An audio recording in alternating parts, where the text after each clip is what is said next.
Praise lord అందరికీ.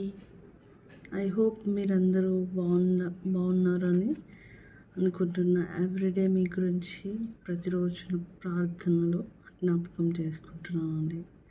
God bless you all. Today I'm going to talk about forgiveness.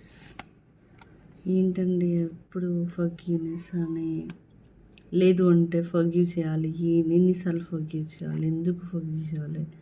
Everyday మా జీవితాలలో ఎవరో ఒకరు మమ్మల్ని వచ్చి తిట్టడం, అనడం, లేదంటే మేము వాళ్ళని క్షమించడము, లేదంటే క్షమించడం, లేదు అంటే వాళ్ళు మమ్మల్ని తిట్టడం, మేము వాళ్ళని తిట్టడము, ఏదో ఒకటి జరుగుతుంటుంది లైఫ్లో. అయినా మీరు క్షమించమంటున్నారు. ఎన్నిసార్లు క్షమించాలండి, ఎందుకు క్షమించాలండి అని మీరు అనుకుంటున్నారా? ఎప్పుడు అలా అనుకోవద్దండి. ఎందుకంటే మరి ఇది మన దేవుడు జీసస్ క్రైస్ట్ యేసు ప్రభు వారు మనలను ఎప్పుడైనా ఆ విధంగా అనుకున్నారా?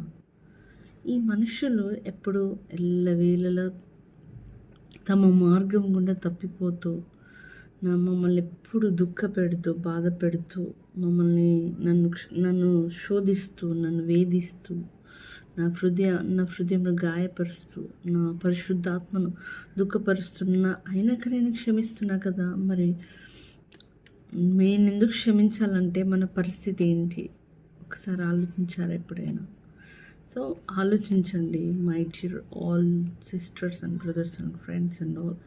సో క్షమించడంలో ముందు ఉండాలి. ఎప్పుడైతే మనము క్షమించలేని హృదయంలో ఏముంటుంది? ఈరోజు దేవుడు నాతో మాట్లాడమన్న టాపిక్ వచ్చేసి క్షమించడం.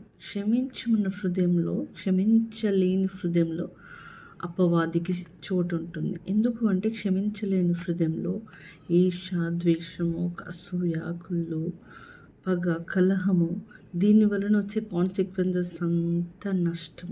We lost our loved ones, we lost our neighbors, we lost our father, mother, wife and husband relationships. It will break. So మనం ఎప్పుడు క్షమించడంలో మనము